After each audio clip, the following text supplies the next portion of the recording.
ఉద్దేశం కోసమైతే సమావేశం పెట్టుకున్నాము మనం మీటింగ్. అది పూర్తిగా అచీవ్ చేయాలని మనందరికీ కోరుతున్నాం. ఉద్దేశాన్ని ఇప్పుడే కన్నబాబు గారు మన ఇన్ఛార్జ్ గారు మాట్లాడినప్పుడు అది చెప్పారు. ఫిబ్రవరి నెల 28వ తారీఖు 18వ తారీఖుకి కంప్లీట్ చేయాలి. ఏవైతే సంవత్సరాంతంగా ఉన్న కంపెనీలు ఏవైతే ఉన్నాయో అవన్నీ చేయాలి. ముఖ్యంగా రెండు వాళ్ళందరూ కూడా క్రియాశీల కార్యకర్తలు. మీరందరూ కూడా వివిధ పదవుల్లో సర్పంచ్గా, ఎంపీటీసీగా, ఎంపీపీగా, జడ్పీసీగా, పార్టీ అధ్యక్షులుగా ఉన్న వాళ్ళ కిందని ఆ పైన ఎమ్మెల్యేలుగా వివిధ హోదాల్లో ఉన్న వాళ్ళందరూ పైన ఉన్నాం. దయచేసి అందరూ సమన్వయంతో ఈ కార్యక్రమాన్ని పూర్తి చేయాలని మిమ్మల్ని అందరినీ కోరుతున్నాను.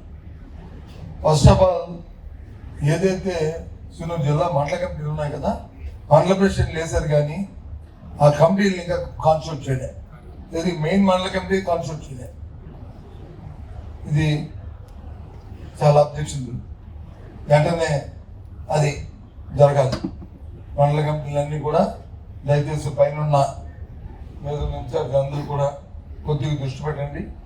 ముందు మండల కమిటీలు మీ మండలాల్లో 4-5 లేదు మున్సిపాలిటీ ఉంటే మున్సిపాలిటీ ఆ కమిటీని ముందు పూర్తి చేస్తే ఆ తర్వాత దానికి సంబంధించిన అనుబంధ సంఘాలు అవన్నీ ఆ కార్యక్రమం 1 by 1 తీసుకెళ్తే జరుగుతాయి. ఎందుకంటే 1 by 1 దానికి ముఖ్యంగా ఈరోజు సమావేశానికి ఉద్దేశం వచ్చి గ్రామస్థాయి కమిటీని పూర్తి చేయాలి. అందుకే దానికోసం మన రాష్ట్రం నుంచి కూడా ఇద్దరు అబ్జర్వర్లు కూడా పంపించారు. హర్షాన్ని అలాగే హైదరాబాద్ బాబుని. వీళ్ళిద్దరూ కూడా ఇన్ఛార్జ్ అందరితో కూడా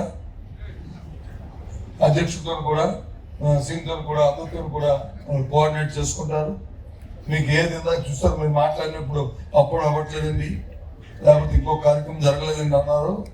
ఆ విషయాన్ని వాళ్ళతో కోఆర్డినేట్ చేసుకుంటూ ఎప్పటికప్పుడు వాటికి మళ్ళీ ప్రొలాంగ్ చేయకుండా ఏ రోజు కారోజే ఇష్యూ కానీ మన దృష్టికి వస్తే ఆ ఇష్యూని సాయంత్రం రాత్రి ఉదయం లోపల ఇష్యూ రిజాల్వ్ అయినట్టు దయచేసి చేయండి. లేదా ఇంకేదైనా ఇంకా అప్పించిపోయి ఉంటే దయచేసి నా దృష్టిలో పెట్టండి. మేము మాట్లాడి దాన్ని ఇష్యూని ప్రోత్సహిస్తాం. సజ్జాన గారు మీరు కూడా సారీ అది ఆ రకంగా మనం చేసుకుని వెళ్దాం. ఎందుకంటే ఇదే కొత్తగా జరుగుతున్న కార్యక్రమం కాదు. ఎందుకంటే మనం అందరం రాజకీయాలు ఎప్పటి నుంచో ఉన్నాం. మన తండ్రుల దగ్గర నుంచి ఉన్నాం, తాతల దగ్గర నుంచి ఉన్నాం. అలాగే ఇప్పుడు మీరు ఉన్నారు, మీ తాలూకు పిల్లలు ఉన్నారు, అందరూ రాజకీయాల్లో ఉన్నవాళ్ళు. ఎందుకంటే రాజకీయంగా ఏ రాజకీయ పార్టీకైనా అవసరమైనది సంస్థాగతంగా నిర్మాణం అవసరం. అయితే ఎందుకు అవ్వలేదు అంటే సరే అనివార్య కారణాలు. కానీ ఈసారి మాత్రం సంస్థాపరంగా దీని అయిన తర్వాత ఇది అయిన తర్వాత మరి మెంబర్షిప్ డ్రైవ్ కూడా స్టార్ట్ అవుతుంది. దయచేసి కాబట్టి అన్నిటినీ కూడా మనం పూర్తిగా ఫుల్ఫిల్ చేసుకోవాల్సిన అవసరం ఉన్నదనే విషయాన్ని మనం చేస్తాం. మీకు అందరికీ కూడా ఇది చాలా అత్యవసరం. ఈ కార్యక్రమం ఇది చేసుకుని ఉంటే అప్పుడు ఒక శక్తి వస్తుంది. మనం ఏ పిలిపించినా ఏ మాట చెప్పినా అందరూ కూడా ఒకసారి ఇన్వాల్వ్మెంట్ అనేది అందులో జరుగుతుంది.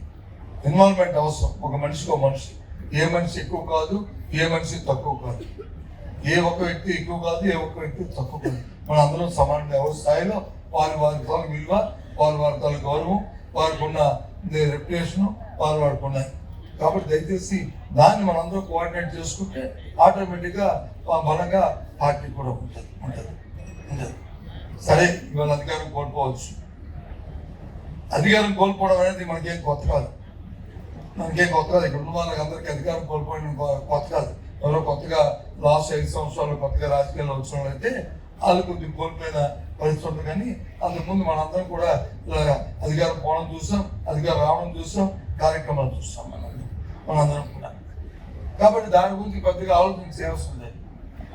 దాన్ని ఎలా సాధించాలి, ఎలా మళ్ళీ అచీవ్ అవ్వాలి, ఏ రకంగా దాన్ని మనం ముందుకు తీసుకెళ్ళాలి అనేది మన దగ్గర ఉన్న ముందు తక్షణ కర్తవ్యం. దానికోసం మనం ప్రయత్నం చేయాలి. ఇంతకుముందు చేశాం కూడా. ఇంతకుముందు రాజకీయ పార్టీలో మనందరం ఉన్నప్పుడు ఆ కార్యక్రమం చేశాం కూడా. 14 ముందు కాంగ్రెస్ ఉన్నప్పుడు ఓడిపోవడం గెలిచాం. 14 సంవత్సరంలో వైఎస్ఆర్సీపీ పార్టీలో ఆ రోజు నేను పార్టీలో లేకపోయినప్పటికీ ఆ పార్టీ 14లో ఓడిపోయింది. మళ్ళీ 19లో ఆ పార్టీని మళ్ళీ మనం గెలిపించుకున్నాం. సరే 24లో ఓడిపోయాను, మళ్ళీ 29లో మళ్ళీ వస్తుంది. ఎందుకంటే రాత్రి అయితే పగలు, పగలైతే రాత్రి వస్తుంది. అలా వస్తుంది అని ఆ రాత్రి పగలు ఆటోమేటిక్గా మాత్రం రాజకీయాలు రాదు. ఆటోమేటిక్గా రాజకీయాలు రాదు. రాత్రి అయితే పగలు వస్తుంది, పగలైతే రాత్రి వస్తుంది, ఆటోమేటిక్గా రాజకీయాలు రాదు. దానికి తగ్గట్టు కృషి చేయాలి. దానికి తగ్గట్టు ఏ కారణాల వల్ల మనం నన్ను ఓడిపోయామో, ఏ కారణం వల్ల మనం వచ్చి ప్రజలు ఎందుకు తిరస్కరించాలో, పెట్లు మార్చడంలో ఓడిపోయామా, లేదు ఓట్లలో చోరీ జరిగి ఓడిపోయామా, లేదు ప్రజలు మనల్ని చేతికి కాదు ఈ పార్టీని కదా పార్టీని గెలిపించుకుందాం ఒకసారి చూద్దామని మనల్ని ఓడించారా? ఏ కారణం ఓడించారో ఆ కారణాన్ని మనం కనుక్కొని ఆ కారణాన్ని మళ్ళీ దాన్ని ఇష్యూ అయినప్పుడే మళ్ళీ మన దగ్గర వస్తుంది. అందరికి ఎవరికి గౌరవం అనుకుంటారు. దయచేసి ఎవరు కూడా మీరు అధైర్యపడవద్దు అవ్వద్దు. అయితే పూర్వం రోజు రాజకీయాలకి ఇప్పుడు రాజకీయాలకి చాలా తేడా ఉంది. ఇంతకుముందు గత 5 సంవత్సరాలకి, అంతకుముందు 5 సంవత్సరాలకి, అంతకుముందు 5 సంవత్సరాలకి తేడాలు వచ్చినాయి. నాకంటే ముందు మాట్లాడిన కన్నబాబు గారు అయితే క్షుణ్ణంగా మరి నేనైతే మాట్లాడుతున్న వాయిస్తూనే నా వాయిస్తూనే ఆయన విషయాలు అన్ని కూడా చెప్పారు. మరి కుడి పక్కన ఉన్న వీరవత్సవం అయితే ఆయన తాలూకా బాణీలో, ఆయన తాలూకా తత్వంలో చాలా గట్టిగా ఆయన తాలూకా వేదన్ని, ఆవేదన్ని, కార్యక్రమాన్ని ఆయన చెప్పారు. మన రాజేంద్ర గారు పద్యాలు వాటితో పాటు పరిస్థితి కూడా చెప్పాడు. రాజేంద్ర గారు మాట్లాడిన పరిస్థితి ఆ పక్కనే అయితే పూర్వపరాలు మీ మనసుకున్న బాధని, ఆయన బాధని రెండు ఎక్కిరించి ఆయన చెప్పాడు. అలాగే అపనసి కూడా వీళ్ళు కొద్దిగా అనాలిసిస్ చేసి వీళ్ళు పరిస్థితి వచ్చి వీళ్ళు చెప్పారు. కానీ వాళ్ళ రాజకీయ పరిస్థితులు చాలా దురదృష్టకర పరిస్థితులు ఉన్నాయి. దయచేసి మొదలున్న టీవీలు ఇవాళ నాకంటే ముందు మాట్లాడిన వేదిక మీద మాట్లాడి అన్ని రికార్డు. ఏ ఒక్కటి మాట్లాడింది కూడా రికార్డు కాదు. అన్ని కూడా వాస్తవాలు, అన్ని కూడా రికార్డు. దయచేసి రేపటి రోజున కానీ, ఎల్లుండి రోజున కానీ, అవతల కానీ ఈ జిల్లాలో ఉన్న అధికారులు ఉన్న కూటమి నాయకులు ఈ వ్యక్తి తప్పుగా మాట్లాడాడు, ఈ వ్యక్తి ఈ ఇన్ఛార్జి తప్పుగా మాట్లాడాడు, లేకపోతే మాట్లాడారు, ఇది కాదు వాస్తవ పరిస్థితి అని చెప్పనండి. నాకు అభ్యంతరం లేదు. దయచేసి టీవీలకి మీకు మనం చేస్తాం, మీ ద్వారా ఆ నాయకులందరికీ మనం చేస్తాం. ఎవరు మాట్లాడినా సార్ వేదిక మీద మాట్లాడిన మాట ఏ ఒక్కరు మాట్లాడినా సార్ కాదని రేపు చెప్పండి. ఎందుకంటే వాస్తవ పరిస్థితి. ఏదో రోజు టీవీలో ఉదయం పేపర్ చూస్తే ఇగో దావాల్సిందేమో, లేదా ఎల్లుండి వెళ్తే ఇగో 99 వయసుకి వచ్చి మేము భూములు ఇచ్చాము, లేదా ఎల్లుండి వచ్చి ఇది ఇచ్చామంటే కాదు. సామాన్యుడు వచ్చి గ్రామాల్లో ఏమని పరిస్థితులు పడుతున్నాడో, రైతు ఏమి ఇబ్బందులు పడుతున్నాడో, రైతు కూలి ఏ ఇబ్బందులు పడుతున్నాడో, ఆ ద్వారా కార్యక్రమంలో ఏ విధంగా అవినీతి చేసి దోచుకుంటున్నారో ఉదాహరణ సార్ ఒక్కొక్కరు చెప్పారు.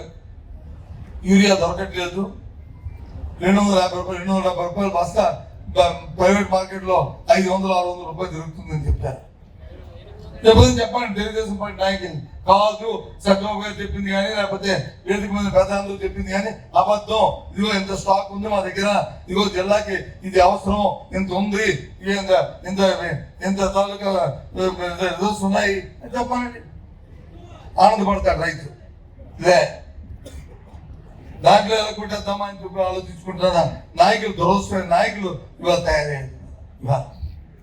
ఇవాళ అంతేందుకు ఇవాళ పనికి ఆహార పథకం మనం ఎప్పటి నుంచో దేశంలో పనికి ఆహార పథకాన్ని చూసాం. ఇవాళ దాన్ని వచ్చి బంగాళం పాడడానికి ప్రయత్నం చేసింది దేశం మొత్తం. సరే దేశం మొత్తం మీద వచ్చి మంగళం పాడడానికి చూస్తుంటే మన జిల్లాలో జరుగుతున్న మరి కార్యక్రమం ఏంటంటే ఎప్పుడు నేను చూడలే. ఎప్పుడు నేను రాజకీయాలు నిలబడి పైన ఉన్నాను కానీ ఆర్గనైజర్గా, దయచేసి రికార్డ్ చేయండి, ఆర్గనైజర్గా నేను ఇవాళ లెటర్ కూడా రాశాను ముఖ్యమంత్రికి, ఉప ముఖ్యమంత్రికి, మన సిఎస్కి, సెక్రటరీకి, అందరికీ ఆర్గనైజ్డ్గా విజయనగరం మండలంలో పనికి రాకుండా వాళ్ళకి మస్తలు వేసేసి వాళ్ళ డబ్బులు ఏమైనా వాళ్ళకి ఇస్తే పర్వాలే, అధికారులు తినేసి ఆ డబ్బులు తెల్ల రాజ్యానికి ఇచ్చామని చెప్పడం చూస్తే ఎక్కడికి వెళ్తుంది ఈ వ్యవస్థ? ఎక్కడికి వెళ్తుంది ఈ వ్యవస్థ? ఇది నేను అడ్డుకట్టేయాలి. నేను ఎవరో విమర్శిస్తానని కాదు, ఇది అడ్డుకట్టి అయిపోతే దానివల్ల వ్యవస్థకు ప్రమాదం. ఎక్కడో జరుగుతాయి ఒక ఊర్లో, మనకు తెలుసు, మనందరూ గ్రామీణ ప్రాంతంలో వచ్చిన వాళ్ళే. ఏ మేటో లేకపోతే ఏ ఫీల్డ్ అసిస్టెంటో లేకపోతే సర్పంచో లేకపోతే ఎంపీడీసో ఏ నాయకుడో ఒక 2 మాసాలు వేసేసి ఆ డబ్బులు ఆడి కలిపి కొట్టించుకోవడం అనేది ఎక్కడ చూసాం. కానీ ఆర్గనైజ్ గా మొత్తం మండలం అంతా చేయడం అనేది ఎక్కడ చూడలే. అసలు నేను టీవీలో అడుగుతున్నాను, మీరెందుకు ఊరుకుంటున్నారు? మీరెందుకు అడగట్లేదు? మీ బాధ్యత లేదా? మీ సామాజిక బాధ్యత లేదా మీకు? మీ నేనేమి మిమ్మల్ని విమర్శించట్లేదు. తప్పు జరిగితే అడగవాలి కదా ఎవరైనా సరే, ఏ పార్టీ అయినా సరే, ఏ నాయకుడినైనా సరే, ఏ వ్యక్తులైనా సరే. ఎందుకు అడగట్లేదు? కారణం ఏంటి? లే ఇందా చెప్పాడు కనుబాబు మాట్లాడు. ఇవాళ ప్రభుత్వం వచ్చి 19 నెలలు అయింది. 20 నెలలు అనుకుంటాం, 20 నెలలు అయింది. 20 నెలలు అయింది. ఎవరికైనా కొత్తగా ఒక వృద్ధుడికి కానీ, ఒక భర్త చనిపోయిన ఒక విధంతో కానీ పెన్షన్ ఇచ్చారా? మన ప్రభుత్వం ఉన్నప్పుడు ఏం చేస్తాం? జనవరిలోనూ జూలైలోనూ 6 నెలలు కోసం ఇస్తున్నాం. ఎందుకు ఇవ్వలేదు? కారణం ఏంటి? దీనికి రాజకీయాలు కావాలా? దీనికి రాజకీయాలు కావాలా? దీనికోసం మనం ఆలోచించాలా? దయచేసి అందరూ ఆలోచన చేయండి.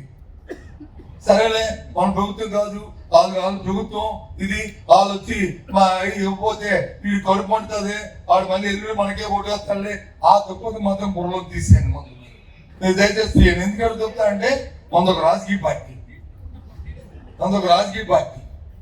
రాజకీయ పార్టీ ఒక ప్రతిపక్ష పార్టీగా మన తాలూకా బాధ్యత రాష్ట్రంలో జరుగుతున్న దుర్మార్గాల్ని, జిల్లాలో మన ప్రాంతంలో జరుగుతున్న ప్రజా వ్యతిరేకమైన సమస్యల్ని మనం ఏదైతే చూపెట్టి ఇది తప్పు జరుగుతుంది అని చెప్పాల్సిన బాధ్యత మంది, దాని సరిదిద్దుకోవాల్సిన బాధ్యత ప్రభుత్వాన్ని.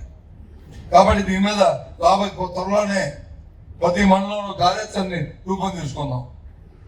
ఒక గ్రీవెన్స్ జనరేటర్ ఇప్పుడే అంటే గ్రీవెన్స్ పెట్టాలి అంటే గ్రీవెన్స్ జనరేటర్ అందరూ మళ్ళీ ఒకసారి కూర్చొని పెద్దలందరితో కూర్చొని ఎవరెవరైతే విడోస్ ఉన్నారో, ఎవరెవరైతే మరి ఓల్డేజ్ ఉన్నారో గత జనవరి నుంచి అంటే 24 జనవరి నుంచి ఇప్పటి వరకు ఎవరికైతే పెన్షన్ ఇవ్వలేదో అందరితో ఒక మండలం ఒక గంట సేపు 2 గంటలో కూర్చొని ఒక మాట చెప్పి ఒక దరఖాస్తుని అమరూపిద్దాం. ఎందుకంటే ఆ బాధ్యత చేయాలా, అది చేయకపోతే అది కాదు. కాబట్టి కార్యక్రమం చేద్దాం. ఇంతేకాదు ఈ మధ్య చేస్తున్న కార్యక్రమం అంతే. ఏమంటే అమ్మమ్మ పార్టీ కార్యక్రమాలు కూడా కాదు. ప్రతిపక్ష పార్టీగా మన బాధ్యత మనం గుర్తిరిగి మన కార్యక్రమాలు మనం చేయకపోతే ప్రతిపక్ష పార్టీగా దానికి ఉండదు. ప్రతిపక్ష పార్టీ అంటే అధికారం రావడం ఒకటే ధ్యేయం కాదు, ఆ ధ్యేయం అవసరం, అధికారం అనేది అవసరం. ఎందుకంటే సాధువులో అయితే మనం ఇలా తపస్సు చేసుకోవడానికి మనం కాదు. కాబట్టి అధికారం మనం చేయాలి, చేసి ఇలాంటి కార్యక్రమం అడిగే మంచి వాళ్ళు చేయడానికి మనం ప్రయత్నం చేయాలి. కానీ చేయాలంటే ఈ కార్యక్రమాన్ని ఆలోచన చేయాలి. ఇటువంటి పరిస్థితులు రాష్ట్రంలో జిల్లాలలో ఎన్నో పరిస్థితులు ఉన్నాయి. 1 కాదు 2 కాదు. ఇవాళ చూస్తుంటే కడుపు తరుక్కుపోతుంది. చూస్తుంటే మోడీ గారు వచ్చాక చెప్తారు, ప్రపంచంలోనే ఒక పెద్ద ప్రజాస్వామ్య దేశం మన భారతదేశం. ఎస్, భారతదేశం ప్రపంచంలోనే అతి పెద్ద ప్రజాస్వామ్య దేశం. దాంట్లో ఎవరికి ఏ విధమైన అభిప్రాయభేదం కానీ, ఎవరికి ఏ విధమైన ఇబ్బంది కానీ ఎవరికి లేదు. ఆ దేశంలో దాంట్లో భారతదేశం వచ్చి ప్రజాస్వామ్యానికి అమ్మ తల్లి లాంటిది అని చెప్పారు. ఎస్, తల్లి లాంటిది. కానీ ఆంధ్రప్రదేశ్ ఏం జరుగుతుంది? మరి ఎన్డీఏ కూటమి కదా మోడీ గారికి. మరి మీరున్న భాగస్వామ్యంలో ఆంధ్ర రాష్ట్రం ఏం జరుగుతుంది? ప్రజాస్వామ్యం ఉందా ఇక్కడ? నిన్నగాక మొన్న ఆ పన్నాళ్ళు 2 సంవత్సరాలు అయింది ఊరు పరిస్థితి చేశారు 200 కుటుంబాలని. ఒకళ్ళు కాదు, ఇద్దరు కాదు. 2 సంవత్సరాలు చేస్తే ఓ భార్యకి బాగోలేదని చెప్పి భర్త వచ్చి వస్తే అనొచ్చు చెప్పేస్తాను. ఆ తప్పిన నుంచి దానం చేయడానికి వెళ్తే నీ తాలూకా ఐడి కార్డు చూపెట్టు, నీ ఐడి కార్డు చూపెట్టు అని చెప్పి ఆధార్ కార్డు చూపెట్టి అడుగుతున్నారు. ఇది ఎక్కడ న్యాయం? ఇది ఎక్కడ ధర్మం? ఇదే నా ప్రజాస్వామ్యం అంటే? దయచేసి ఆలోచన చేయండి. ఎక్కడో జరిగింది కదా పొలాల్లోనూ, మనకెందుకు అంటే కాదు. అంటే ప్రజాస్వామ్య వ్యవస్థ ఏ రకంగా ముందుకెళ్తుందో, ఏ రకంగా దెబ్బతింటుందో దీన్ని కాపాడుకోవాలని బాధ్యత మనందరికీ కూడా బాధ్యత వ్యక్తిగా మా అందరికీ ఉంది. అందుకు మీకు చెప్తున్నా, నేనే దీన్ని పట్టుకొని రేపు ధర్నాలు చేసి రేపు వచ్చి ఇచ్చేయడం కాదు. కనీసం విషయాన్ని మన పరిజ్ఞానాన్ని మన దృష్టిలో పెట్టుకుని ఎంత దుర్మార్గంగా ఈ రాష్ట్రంలో పరిపాలన జరుగుతుందో, ఈ దుర్మార్గానికి ఏ విధంగా మనం బుద్ధి చెప్పడానికి మనం ఎంత బాధ్యతగా మన తాలూకా వ్యక్తిత్వాన్ని, మన తాలూకా వ్యవహారాన్ని మార్చుకోవాలో అది మార్చుకోమని చెప్పడానికి ఈ మాట చెప్పాను. మీ అందరికీ కూడా దయచేసి ఆలోచించేయండి. అది ఇలాంటి పరిస్థితులు ఒకటే కాదు ఎప్పుడు కూడా విధానం జిల్లాలో నేను చూశాను. ఇందాక మాట్లాడుతున్నప్పుడు పోలీసు గురించి మాట్లాడారు. ఎప్పుడు కూడా తీమండి క్రైమ్ రేటు, తీమండి లాండ్ రేటు. ఇది జిల్లాలో గత 5 సంవత్సరాల్లో ఏ పోలీస్ స్టేషన్ ఎన్ని దొంగలు రిజిస్టర్ అయ్యేవి, ఎంతమంది మరణాలు జరిగేవి, ఎంతమంది కొట్టాలు జరిగేవి, ఈ 18 నెలల కాలంలో ఎంత జరిగింది? రాష్ట్రం మొత్తం పక్కపడి పడి ఈ జిల్లా తీమండి పోలీసుల పరిపాలిస్తారు. సర్పంచ్ వచ్చి సర్పంచ్ నేను ఎంపీటీసీ ఊరు పెద్దని తీసుకొచ్చి పంచాయతీ ఎంత సిక్కండి. సర్పంచ్ ఎంపీటీసీ వెళ్ళి పోలీస్ స్టేషన్లో కూర్చోవాలంటే ఏ పార్టీ కూడా ఎందుకు ఆ కార్యక్రమం జరుగుతున్నాయి జిల్లాలో? అంటే నాయకత్వం వహిస్తున్న నాయకత్వాలు తత్వాలు, వాళ్ళ మైండ్ సెట్, వాళ్ళ ఆలోచన విధానం ఈ రకంగా ఉంది. ప్రజల పట్ల గౌరవం కానీ, పెద్దల పట్ల గౌరవం కానీ, అధికారం వచ్చింది కాబట్టి ఇదే ఫాస్ట్ అనుకుంటారు. దానికి చెప్తున్నాను మీ వేదిక ద్వారా, ఈ బైక్ ద్వారా అధికారం ఫాస్ట్ చాలా మంది చూసాం. మేము అందరూ ఓడిపోవచ్చు, కానీ చూసాం చాలా సందర్భాల్లో చూసాం. ఇదే ఆలోచనతో మేము గత ప్రభుత్వాల్లో ఉంటే మీరు ఎక్కడ ఉండేవారు? మీ ఆలోచన ఏ విధంగా ఉండేది? మీ గౌరవాలు ఏ విధంగా ఉండేవి? ఆలోచించుకోండి ఒకసారి, గుండె మీద చేసుకొని. ఇది మాట్లాడిన మాట రికార్డు నుంచి అని విని రేపు ఆలోచించుకోండి. మీరు ఇదిగో సత్బాబు గారు మీరు ఎంతో కబుర్లు చెప్పారు కదా, ఇదిగో వ్యవసాయం చెప్పారు కదా, ఇదిగో డిప్యూటీ సీఎం గారు చెప్పారు కదా, ఇదిగో ఆ రోజు జరగలేదా అని చెప్పండి. మేము తలదించుకుంటాం, తప్పు చేసి తలదించుకుంటాం. కానీ ఇదేంటిది? ఎప్పుడు ఇలాంటి కార్యక్రమాలు ఎప్పుడైనా చూసామా? ఇలాంటి చట్టాన్ని చేతిలో తీసుకొని ఈ రకమైన రాజకీయాలు చేయడం. కాబట్టి జాగ్రత్తగా మీ అందరూ కూడా ఆలోచించండి. దుర్మార్గుల్ని ఆలోచనలో ఉన్నవాళ్ళని అదే ఆలోచనతో మనం కూడా చూసి ఆ విధంగానే వాళ్ళని అడ్డుకట్టు చేయాలి. అప్పుడు పరిస్థితి వస్తుంది, ఆ పరిస్థితి తీసుకొస్తున్నారు. ఇవాళ జిల్లాలో పెద్ద మాటలు, పెద్ద కబుర్లు ఇవాళ చెప్పుకొని ఇవాళ చేస్తున్నారు. ఇవాళ అందుకని ఇవాళ మనం చేస్తాం. మీ అందరికీ కూడా ఇక్కడ వచ్చినాం. అందరికి మనందరూ రేపు ఇంకా అయిపోయిన తర్వాత ఈ మెంబర్షిప్ ఇది అయితే రేపు మే నుంచి స్థానిక సంస్థ ఎన్నికలు వస్తాయి. ఇందాక ఎవరో ఒకరిద్దరు ఎవరో పెట్టరు అంటారు, కానీ అది మర్చిపోండి. మేలో జూన్లో జూలైలో సర్పంచ్ ఎలక్షన్లు, తర్వాత వచ్చి మున్సిపల్ ఎలక్షన్ వస్తాయి. సో కాబట్టి దానికి తగ్గట్టు ప్రతి ఒక్కరు ఆలోచన చేస్తూ ఉంటారు. ఇంకా 2 వస్తాయి. ఎక్కడెక్కడైతే మన కేడర్లో కానీ, మన పెద్దల్లో కానీ, మన తాలూకా వీళ్ళలో కానీ ఏమైనా చిన్న పొరపచ్చి ఉంటే దయచేసి పెద్దలు వచ్చి ఇంటర్వ్యూ అయ్యి అవి లేకుండా ఆ కార్యక్రమం చేయండి. మనకందరూ ఒకే ఊర్లో ఒక్క విషయాన్ని మాత్రం మనం అనలైజ్ చేసుకోండి. ఈ నావాడు కాబట్టి ఈడే సర్పంచ్ ఉండాలనుకుంటే ఇంకోటి పోతుంది. ఎవడి పనికి వస్తే ఆయన పెట్టుకోండి. ఇదొకటి దయచేసి ఇది మాత్రం దయచేసి మీకు తెలియదు కాదు, లేదా చదువు మాకు తెలియదు తెలిసినప్పుడు కొంచెం చూస్తాను చెప్పాడు అని మీరు అనుకోవద్దు. అది కొద్దిగా ఈ మధ్యకాలంలో ఆ పైకి చెప్పేయండి. మా మనిషి ఉండాలి, నా మనిషి మన మనిషి కాదు, పార్టీ మనిషి ఉండాలి, మన మనిషి కాదు. దయచేసి పార్టీకి ఎక్కడికైనా ఉండాలి, అది ఆలోచించు. అది చేస్తే డిఫరెంట్గా లాభం అవుతుంది. ఆ వస్తాయి కాబట్టి చేయండి.